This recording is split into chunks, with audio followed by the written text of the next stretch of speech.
players, I'm always thinking about last week making the change to Dylan. You have to think long and hard about that because these are young players that you're so invested in their development. So I'll let the week play out and make a decision later on that. Supposed to sit here and believe that Bailey Zappi is a guy that's the QB2 on this squad. Really, that's what we're doing now. I just find that to be a bit fishy. And so, you know, Dylan Gabriel obviously is your QB1. What if I told you Stephen A. Smith just had a full-blown soap opera meltdown over Shedeur Sanders? And right across from him, Dan Orlovsky looked ready to turn ESPN into a courtroom drama with himself as the prosecutor. This wasn't your regular football debate. It was a custody battle over who gets to free Shedeur, and the tension was off the charts. This saga's got more twists than a late-night Netflix thriller, and the question still stands, whose side are you really on in the Shedeur showdown? Stephen A. Smith was in full dramatic mode again. The man doesn't just debate, he performs. He turned a normal football conversation into something that felt like halftime at a telenovela. Every word came out like he was testifying in church. And his target this time, none other than Shedeur Sanders, the young quarterback with a golden arm, a diamond wristwatch, and a coaching staff that's treating him like a museum trophy. Back is going to be who that actually is. Stephen A., when you say it doesn't smell right, in what regard? That would be my question, because are you saying it doesn't smell right because he's not naming Shedeur, or that he's not naming anybody? I think the second thing is this, like, if he doesn't name it, go ahead. Okay. No, I thought you was asking me a question. I'm sorry, I didn't want to interrupt you. I just thought you was asking me a question. My answer to you would simply be this. If you're telling me that how Kevin Stefanski is handling this situation as it pertains to a QB2 or QB3 is normal, I will defer to y'all. I will tell you that it seems to be an aberration more so than a normal. Locked behind glass. It was wild. According to Stephen A., what's happening in Cleveland isn't just bad coaching. No, he made it sound like a full-blown national crisis. He looked like he was about to call FEMA, the FBI, and Deion Sanders all at once. The man was practically shouting that this was football malpractice on live TV. Meanwhile, Dan Orlovsky sat across from him with that wide-eyed look, like he just discovered a top-secret government file labeled Browns Conspiracy. You could almost see the gears turning as he tried to process Stephen's emotional explosion. And honestly, he wasn't wrong to look shocked because the whole situation does feel like something out of a Scandal docuseries. If you're putting Bailey Zappi and Shedeur Sanders on another field and you're not having your backup kind of take reps with the starter when you're in some of these drills and in some of these team sessions and things like that, I worry you are a little bit too afraid about what guys like us are going to say. Guys, people are going to go nuts. The media is going to go nuts. Who cares? You're supposed to try to win a football game. Who cares? Where are your priorities as a coach? Where are your priorities as an organization? What are you doing? What's the point of having him if we're just going to walk on eggshells over? The biggest question that came out of it all hit hard. Does the Browns coaching staff even care about Shedeur Sanders? Because from the outside looking in, it sure doesn't seem like it. It looks like they're collecting quarterbacks like trading cards, stacking talent they don't plan to use. And the fans, they're tired of watching potential rot on the bench while the front office plays favorites. One thing's for sure. When Stephen A. Smith and Dan Orlovsky start treating a football topic like a crime scene investigation, you know something real is brewing behind the scenes. It's like the Browns turned their quarterback room into an Airbnb. Players come in, crash for a few weeks, and then bounce before anyone even remembers their name. It's wild. And Shedeur, man, he's the one everyone wants to see hit the field. But the coaching staff's acting like he's some rare limited edition NFT they can't mint yet. Stephen A. looks seconds away from grabbing a microphone, lighting candles, and holding a full-on vigil for Shedeur's playing time. He's pacing, preaching, and pointing like a man possessed. Because according to him, Shedeur isn't just ready to play, he's ready to save the franchise. Meanwhile, Dan Orlovsky's over there doing what Dan does best, diving into the tape like it's a NASA mission. He's breaking down stats, mechanics, footwork, maybe even the gravitational pull behind every incomplete pass. The man's got graphs, charts, and energy like he's testifying before Congress. Somewhere between Steven's fiery sermons and Dan's PowerPoint-level breakdowns, the whole debate starts sounding less like football talk and more like a hostage negotiation. It's play him or free him. And that's officially become the rallying cry across the league. And honestly, it's catching fire fast. Fans are shouting it on Twitter. Players are whispering it in locker rooms.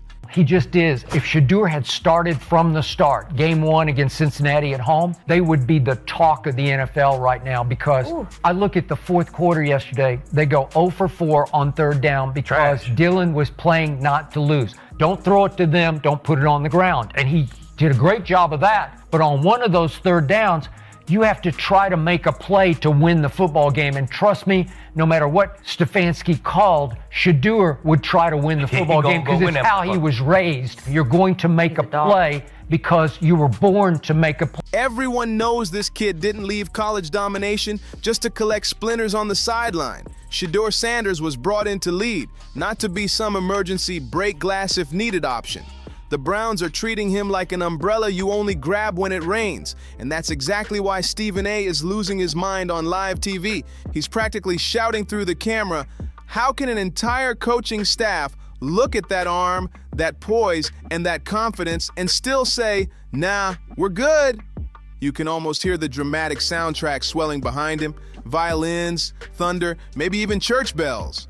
Meanwhile, Dan's over there running quarterback calculus like he's decoding the Dead Sea Scrolls, breaking down hand placement, pocket control, eye discipline, everything but Shedeur's zodiac sign. Together, they've turned a simple quarterback discussion into a full-blown sports soap opera, and no one's changing the channel.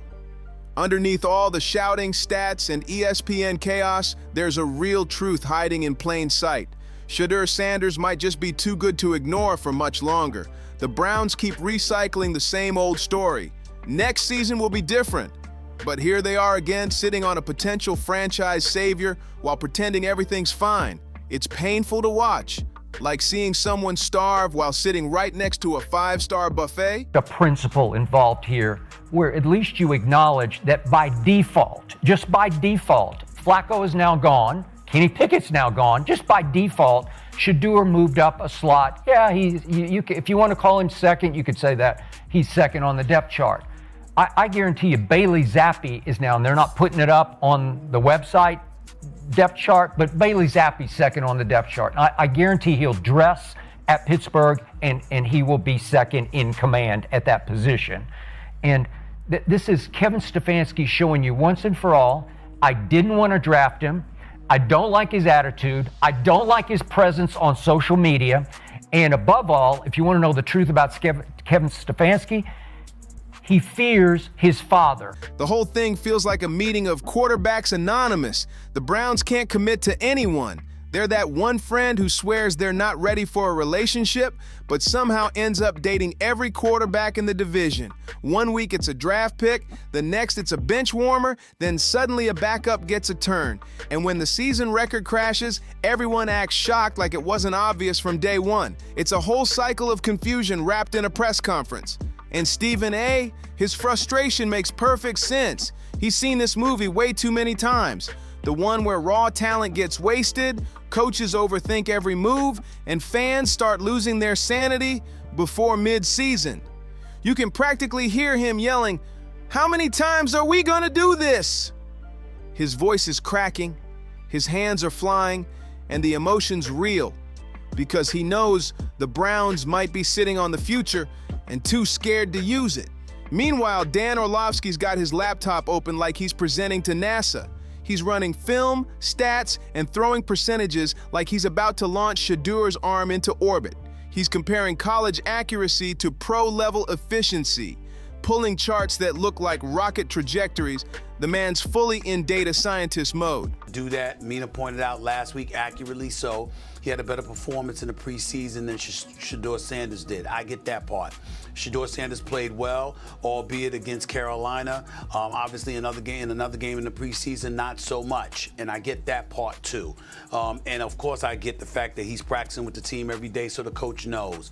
I'm just finding it hard to believe that it's so difficult to name him a QB2, especially when you say you're so invested in the kid's development.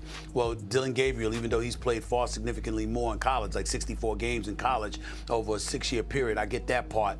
But still in all, I don't like how this feels. I just don't. But through all that analysis, one question keeps echoing. Why won't the Browns just let Shedeur cook? The man's got charisma, vision, and an arm that could probably send a football into outer space, yet he's still stuck watching from the sideline. It's like the Browns have a secret handbook that says, no fun allowed until week 12. Maybe they're scared that if they unleash him now, they'll actually look competent for once. You can almost picture the coaches whispering, let's not rush greatness, or maybe next century. And over it all, Stephen A. is losing his mind. And honestly, can you blame him? But you know what? It's beautiful chaos, the kind that only happens when sports collides with ego, hype, and pure frustration. Because here's the truth, fans are losing their minds. They've seen those practice clips of Shedeur slinging perfect passes, they've seen that spark, that it factor, and now they're just sitting there like hungry customers outside a restaurant that never opens. The coming soon sign's been hanging for months and people are done waiting. Every time the Browns offense sputters, every time they blow a third down, you can practically hear Twitter explode in unison. Free Shedeur! It's not even a request anymore. It's a movement. Hashtags are trending. Memes are flying. We not on no negativity from now on, man. We not doing that. I'm just here to be positive, and I don't speak on anything negative, you know. So that's the new wave. That's what we going forward with. Anything negative, we not talking about it. We not speaking on it. Overall, so I would say you tend to get a little bit more excited, you know, when you see a light at the end of the tunnel, for sure. So my job at first was, you know, to prepare the defense, and I think I did a pretty good job. And somewhere out there, a fan's probably designing t-shirts. It's wild.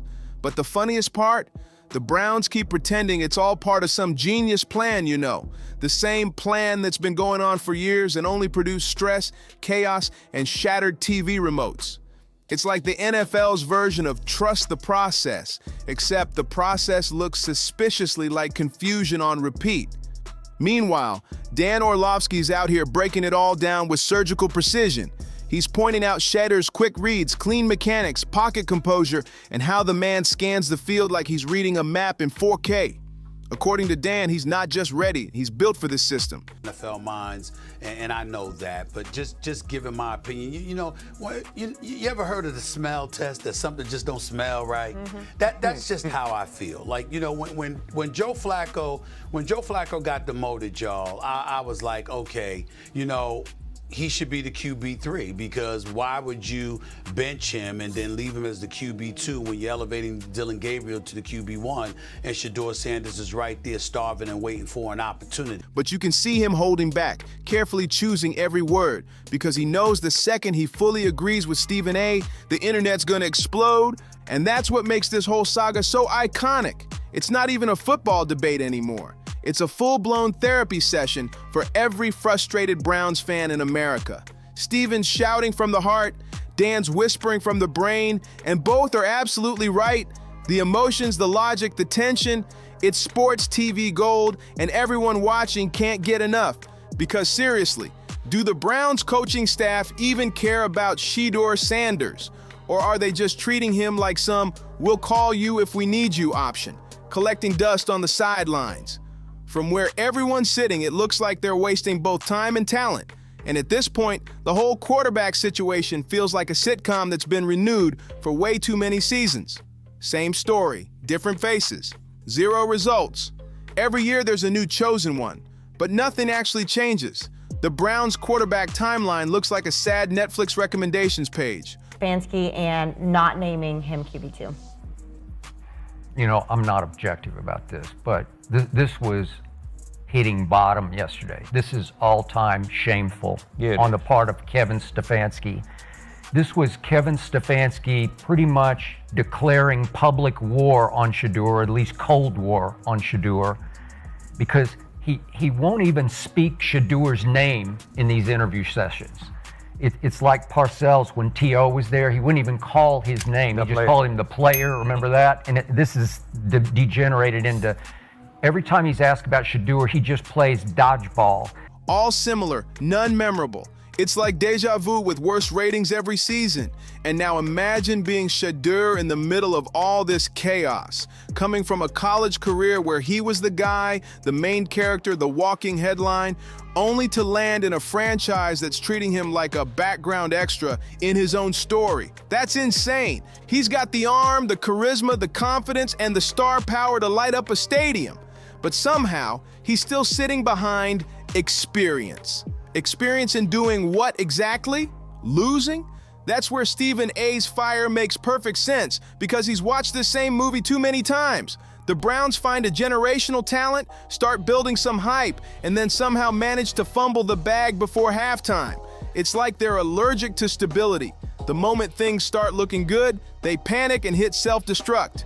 Meanwhile, Dan Orlovsky's still sitting there with his charts, his stats, his calm analyst voice, trying to make sense of it all. Bless him. The man's doing mental gymnastics on live TV, trying to apply logic to a team that defies it.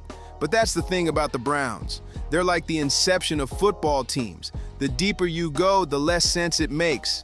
And right now, everyone, from fans to analysts, is trapped in the dream, just waiting for someone to finally wake this team up. Here's the wildest twist of them all.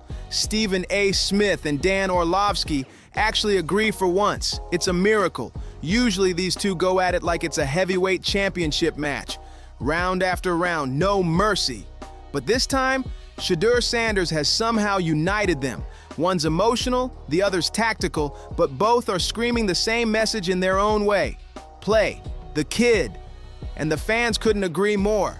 Social media has basically turned into the Shedeur Sanders fan club. Every post-game breakdown, every highlight reel, every meme, it's all the same chant echoing across timelines. Where's Shedeur? When's Shedeur? Why not Shedeur? But coach, that you talk about instilling confidence into your players. How do you think that makes Shedeur feel? I don't know who the backup is. Yeah. You got to be kidding me. You really gonna bring up Bailey Zappi from the practice squad and make him the backup over me and I've been on the active roster? Either Kevin Stefanski thinks Shedeur Sanders is Magic City parking lot, straight ass, or he just don't like him. This is the perfect example of take all your confidence away from a player. He must got some pictures or some evidence on Jimmy Haslam. Like, I've never seen anything like it. It's become the national football prayer. It's gotten so intense that even rival teams are jokingly asking, yo, are y'all ever gonna let that man play? It's that bad or that good, depending on how you look at it. Meanwhile, the Browns are out here with one of the most promising young quarterbacks in the league just sitting there, while the team keeps crumbling like a Jenga tower in slow motion. It's like watching someone lock their phone, then get mad when they can't answer a call. Total madness. And Stephen A., his reactions deserve their own documentary. You can see every emotion flash across his face like a one-man theater performance. Confusion, anger, disbelief, pride, all rolled into one. He's pacing, gesturing, sighing dramatically like he's narrating a Greek tragedy set in Cleveland. And then there's Dan Orlovsky, trying so hard to stay calm, nodding like, yeah, this is crazy, but doing his best not to break into laughter on live TV. Then it happens. That signature Stephen A moment, the pause, the deep breath, the legendary head shake. Who do you want to start the game? It's preseason week 1. First option, Joe Flacco. He's played for like 20 years. He's not going to start preseason week 1. The next 2 options would be a Kenny Pickett or a Dylan Gabriel. Both are dealing with hamstring injuries.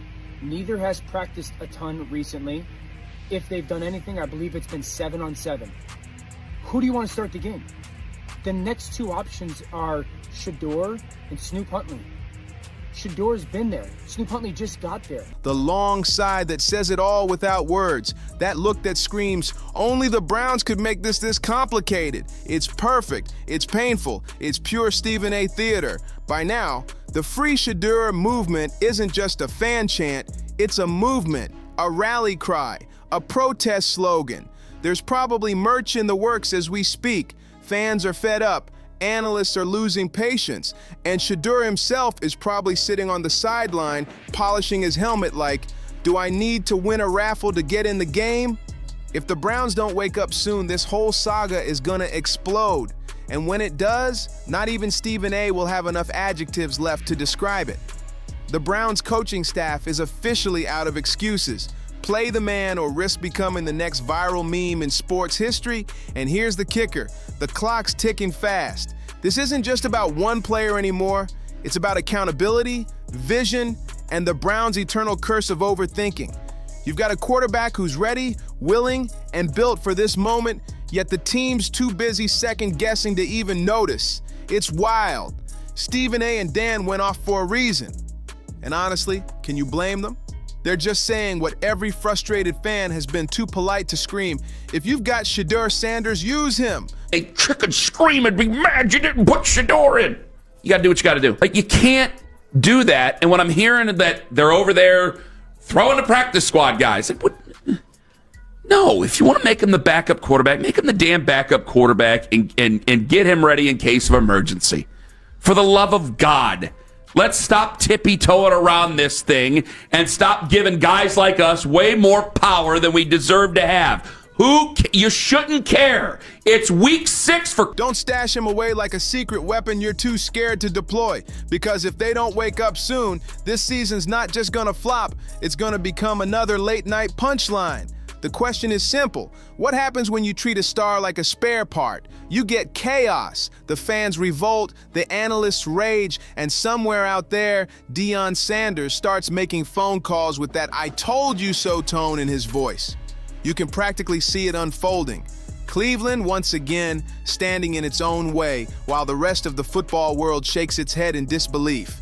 And honestly, wouldn't that be poetic? The Browns finally land a quarterback who could change everything, and somehow they still can't figure out what to do with him. It's the same story told 100 different ways. Big potential, small execution, and a fan base on the verge of mutiny. So go ahead, Cleveland. Keep evaluating, keep strategizing, keep holding team meetings while the whole world's already decided for you. But don't act surprised when every stadium, every timeline, every analyst starts chanting together, "Play him or free him." Because if Stephen A. Smith and Dan Orlovsky are this fired up now, just wait until another week passes with Shedeur Sanders warming that bench. At that point, it won't just be first take, it'll be final warning. So if you made it this far, don't forget to hit that like button, subscribe, share this with someone who needs to see it, and I'll catch you in the next one.